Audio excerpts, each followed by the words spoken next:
Hello, I'm Paul Beckwith, and I have to talk a little bit about the massive catastrophe in Maui in Hawaii. Of course, it's been sort of dominating the news in the last few days, so you've probably heard about it, but just want to talk a little bit about it. Reflect a little bit on it. I mean, this summer seems to be just completely full of climate caused, climate driven catastrophes around the planet, whether it be flooding, wildfires, high winds causing damages. Extreme weather is just taking off around the world. Um, you don't hear too much about the El Nino yet. The jury's still out on how that's impacting things. It's early stages for a strong El Nino, and it's not. There's a bit of a lag in from effects from the El Nino and climate events, and I still suspect that it hasn't played out the El Nino effects, but these wildfires, they definitely seem to be in a different regime on our planet now. When you get high winds, that continuously brings in new oxygen into these fires. And if it's been dry in a region, like it's been dry for the last several months in large parts of Hawaii, and we've had a hurricane or strong tropical storm south of Hawaii. I think it's Hurricane Dora or something, generating high winds, exceptionally high winds over the dry surfaces in Hawaii, and a spark, and it just triggered this fire, and it moved down and basically destroyed a coastal town of 12,000 people. Very, very famous tourist spot. And, a few weeks ago it was islands in Greece. It's been in the Canadian boreal forest is having a record fire year. I think the latest count is 13.4 million hectares burned. That's a massive, massive area, way above the couple million hectares that is typical in Canada. And yeah, we've had, flooding, big fires in many, many other places. And it's just, it's like a broken record. You kind of get desensitized to these sort of events. But, let me talk in a bit more detail about the Hawaii one in particular. Okay, so this is a good article from just came out just today. Chaos and terror, failed communications left Maui residents trapped by fire. This is the Los Angeles Times. They often have good climate articles. So it's really like a war zone, widespread destruction. At least 67 people were killed in this fire this week, and I think there's about 1,000 missing, so the death count can go way, way, way up. So the winds were extremely high, just came down the hill and it hit this historic town in Maui. There was basically a terrifying chain of events set in motion. So evacuations were chaotic. There was a storm of embers preceding the fire, right, being carried by the wind, and it turned Lahaina, the name of the city, into ash. It's a coastal city. Some people ran for their lives, plunged into the harbor of the West Maui town. This town has centuries of history. It was once the royal residence of the Hawaiian king. Other people were trapped in houses, etc. Right? There was frantic efforts to escape death in the town. The town was cut off from telecommunications and electricity. People tried to get in their cars to escape, and there was a line of burned vehicles, some with charred people, corpses inside. Many of the people killed are believed to have died in their vehicles. The death toll as far is from the most urbanized areas, but there's some bodies recovered from the harbor as well. People actually went into the ocean, whether they could swim or not, to try to escape the flames. And you'll remember fires in Greece, in previous years and also this year, where you see images, photos, videos taken from people on boats just offshore, or from people wading into the water to escape the heat and flames and smoke. But there were communication breakdowns. Many people were told too late about the wall of flames racing towards them. So many were trying to get out but were stuck in traffic. The official death toll is 67, expected to climb, and like I said, 1,000 people missing. This article just is from, updated at 5 p.m. today, on August 11th.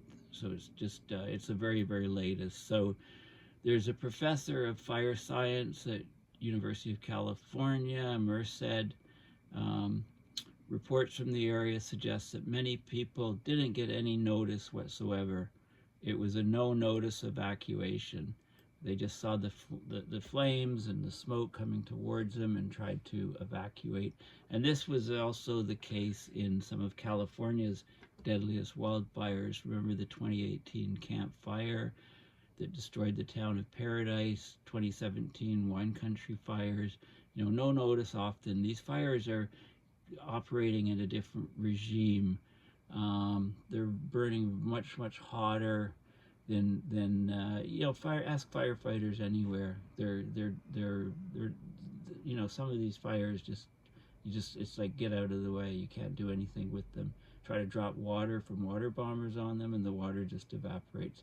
The only thing you can do is detect these fires early, and put them out quickly, when these sort of wind conditions and dry conditions are in place. It's like a tinderbox, a powder keg. Often what people's first inkling of a fire outside their house is just to see flames through the windows or to smell smoke, and it's often too late in that case.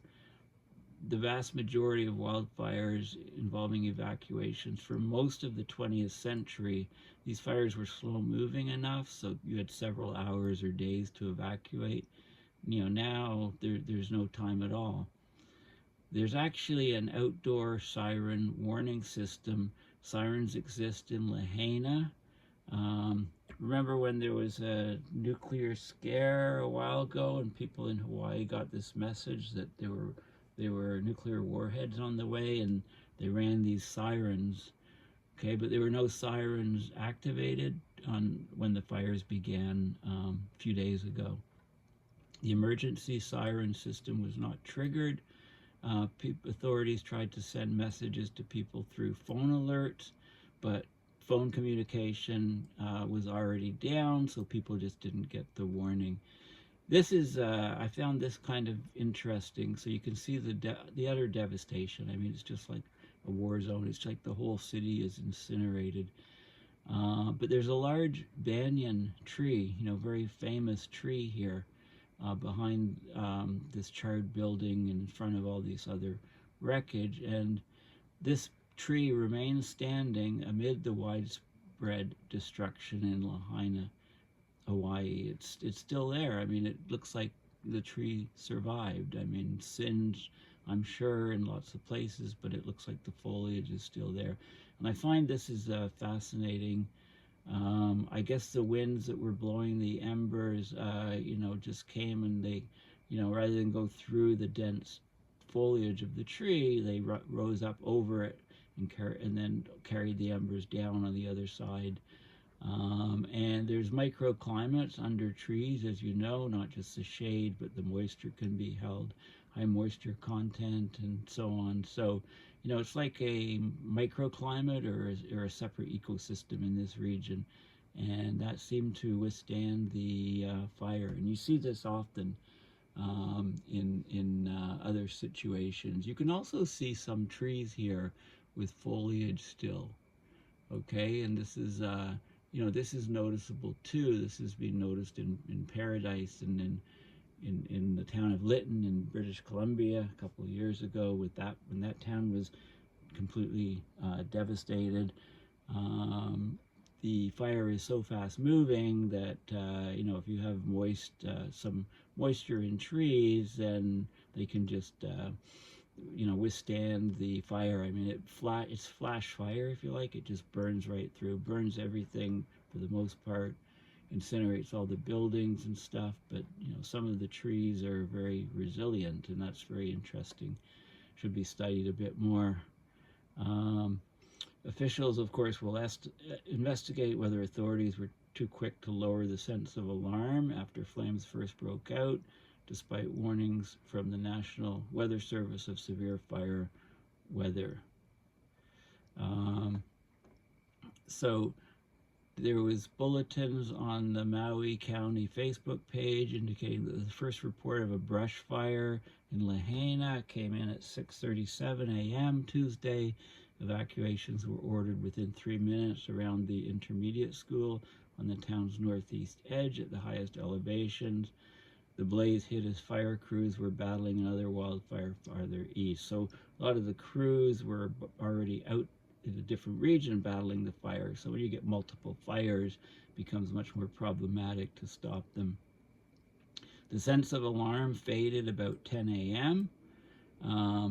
Maui County said that the Lahaina brush fire was 100% contained, although it did warn of power outages limiting the ability to pump water and a report of a downed electric line in the area. So the focus at that point seemed to shift to the east, to a different fire. And then word came that the Lahaina fire flared up in the afternoon. About 3:30 p.m., the fire forced the closure of a road, a major road near the intermediate school, known as Highway 3000, and they evacuated that area. Blaze began burning homes in that upper area, but then it moved downhill, southwest towards the coast, following the prevailing winds and towards the various neighborhoods. Virtually all of central Lahaina was reduced to ash. It's all gone, basically. At one point, as the fire spread from brush to first neighborhood, it was spreading so rapidly that residents were basically self-evacuating with almost no notice. After nightfall, the conditions were still deteriorating, so the county urged all residents to shelter in place unless they were in an impacted area. Survivors described a frantic escape hampered by a lack of phone service and electricity. One retiree described learning of danger only when he smelled smoke and hid behind a seawall for hours. Another fled with his brother on foot, running through the night into the next day, bypassing vehicles that were stuck on clogged roads. So they're looking for the cause, but in the U.S., almost, the vast majority of fires are human-caused, carelessness, some arson, some carelessness, some, any spark generated from a car or a hot muffler, et cetera, et cetera. Lots of, lightning can set fires, not in this case. There's been warnings that through the years of evidence about the increased threat of wildfires to Hawaii, but these warnings received little attention beyond some scientists and obscure county documents. So there is a 1,044-page hazard mitigation plan, and it lists coastal Maui as having a huge wildfire risk. Okay, this is, people see, okay, there is a report on hazard mitigation, but 1,044 pages, who's going to read that? They should have a one-page summary with just saying, warning, coastal West Maui has a very high wildfire risk, and as the drought goes on and on for the last several months, any spark, is risky, and that combined with the high winds from, the faraway hurricane, then it was, all of these factors, increase the risk. A spark triggered the fire, and you saw what happened. The document actually warned, here is a map on page 503 of this report. Have a look at the report. I did. Maybe I'll bring it up at the end of this video. But page 503, there's a map, and it shows all of the buildings that are in a wildfire risk area. The document warns that populations with limited access to info may not receive time-critical warning information to enable them to reach places of safety. Yeah, but basically nobody saw this coming, and we've got to stop these sort of comments. We've got to stop. People around the world need to realize that the risks are getting larger and larger and larger.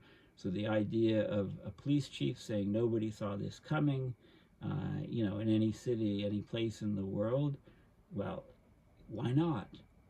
Okay, they need to get training from people, right? They need to be told. They need to, government needs to set up sessions with scientists explaining these risks to people, because this is just not acceptable. These sort of comments, nobody seeing it coming. Although in Hawaii they've never experienced a wildfire that affected a city like this before. They've had wildfires across Hawaii. They've been tragic, but they're usually tragic in open space. Wildfires are threatening many more lives than they once did across the globe. Of course, California has been reeling from ever more destructive fires that give people precious little time to flee. It says here, climate change could be one contributing factor. Could be, still, come on. With hotter weather drying out vegetation, and not only that, but if you have a wet spring, then you can get a lot of growth. And then if you've got a very, very dry, hot and dry summer, then all of that stuff that grew up because of all the rain in the spring is perfect fuel for fires. When there's winds, of course, it brings copious amounts of oxygen. All you need is a trigger or a spark, and the thing can just become, a blaze which takes out a city. The city was very, very unlucky in the climate casino. So there's a host of other reasons for the increasing risk of wildfires in Hawaii, including the spread of highly flammable non-native grasses that are left after property owners abandon sugarcane or pineapple farms and ranches. This is what a fire scientist at the University of Hawaii said. The state's last sugar plantation closed in 2016. Well, you can imagine how combustible abandoned sugarcane, pineapple farms, ranches will be. Non-native grasses were brought to Hawaii to feed cattle when people of European ancestry arrived on the island. Because they can spread, these non-native grasses can spread quickly over abandoned farm and ranch land. They build up such huge amounts of biomass that fire weather conditions make us so vulnerable. Okay, more land is being burned each year. From the 1900s through the 1980s, about 5,000 acres statewide burned every year. But then now, recently, it's 20,000 acres burning a year. That's 4 times higher than the average from 1900s through 1980s. Okay, they've had fire weather conditions in the past, but not the same quantity and extent of these fuels due to the land abandonment. It's not like that all of a sudden climate change flipped the switch.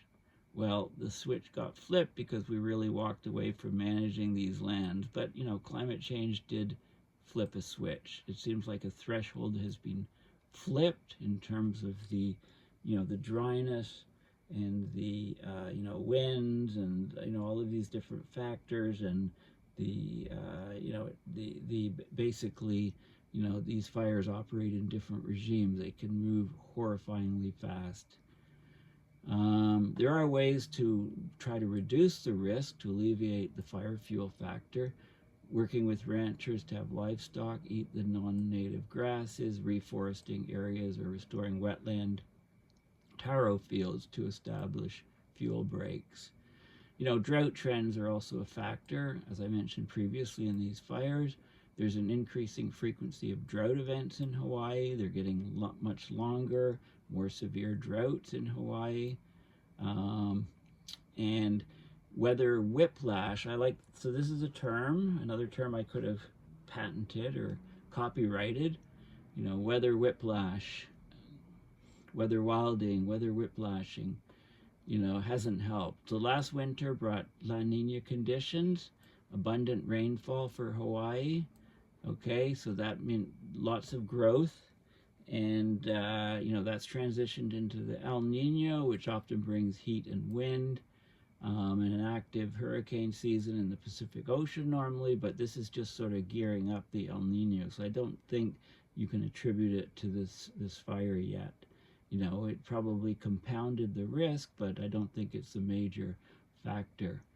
So there was a very bountiful wet season last year. It allowed grasses to grow.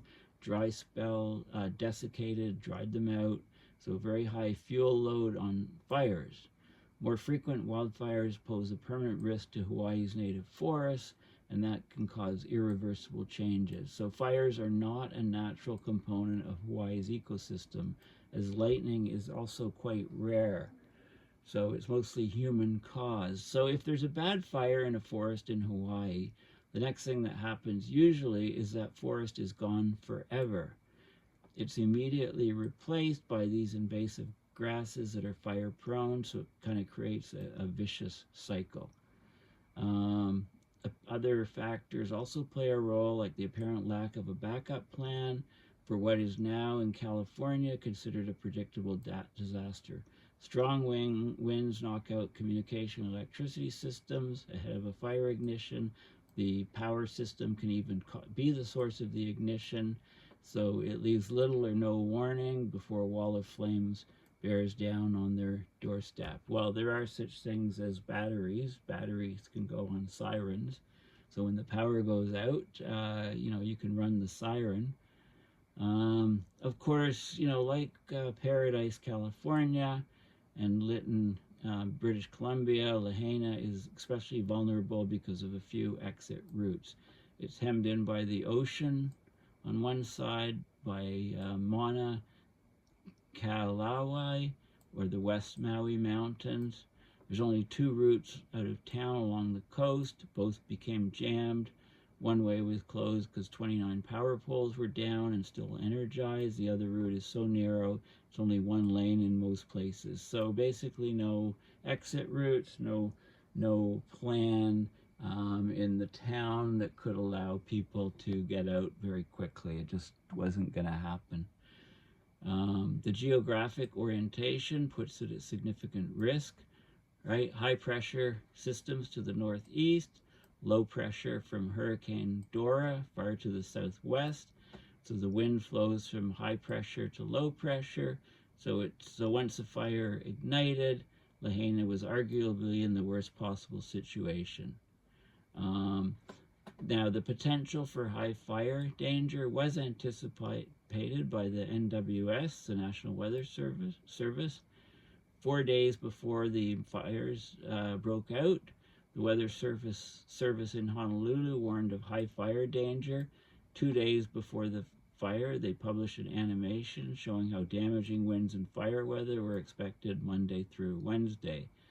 Lahaina was in the direct line of downslope winds moving from the northeast to the southwest, what Southern Californians call Santa Ana winds. So as the air descends down the mountain slope, it increases speed, it warms up by adiabatic heating, and it dries out further. So you get this trifecta of hot, dry, and windy, and downslope winds. Okay, so this is the sort of idea here. So you've got Maui on the east side. You've got the moist trade winds here. A lot of rain on this side, and then the wind, the water gets taken out of the air. It's very dry, and then it comes down and it heats up. So it's very, very dry air, very low humidity, and the spark, and it just carried the fire extremely quickly and drove people into the ocean or incinerated them as they tried to escape in the north or south direction, the coastal roads. So these winds aimed the flames and the embers from the mountains to the shoreline, left people nowhere to flee except the harbor. So there were similar weather conditions in 2018. In that case, Hurricane Lane was triggering the downslope winds, and it fanned wildfires in the state. But these blazes were nowhere near as destructive as this week's catastrophe. In fact, and they also hit mostly regions that weren't occupied by people. So here you have it. It's a terrible disaster. The death toll is going to continue to rise as more and more people are found. There's 1,000 people missing, and that was on, this happened on Tuesday, and today's Friday. So, it's been a while. That's still a lot of people missing. At this, days after the event, nearly 1,000 people are unaccounted for. So this could turn out to be the worst fire in U.S. history. And it also reminds me of the Colorado fire, with the mountains and the Santa Ana winds, and many climate scientists losing their homes in that particular fire a few years ago. So thank you for listening. Please make sure you go to my website, consider donating at my PayPal to support my research and videos as I try to put these catastrophic events into the context of abrupt climate system change. When I started doing these videos a few years ago, I could keep up with most of the events happening around the world, because there are a couple major things happening, each week. Some weeks there'd be 3 things. It'd be a very bad week. But now it seems that there's catastrophes around the world almost daily, and it's impossible for me to sort of cover every one in a video. So I just can't. So I talk about the major ones and put them all in the context of abrupt climate system change, and just try to connect all the dots on the climate system. And this gives me a very good idea as to, it puts me in a position where I can make projections as to what I can expect to happen, say in 5 years, 10 years, that sort of thing in terms of the climate system. So I want to thank everybody for, listening and for following me. I post on, I'm on most social media platforms, so you can probably find me on your favorite one, and if not, leave a comment in the comment section and say, hey, lots of people are posting on climate in Mastodon, you're not there yet, or we haven't seen you, because I have accounts in most of these, but I don't know which ones to sort of focus on. At the present, I focus on Twitter.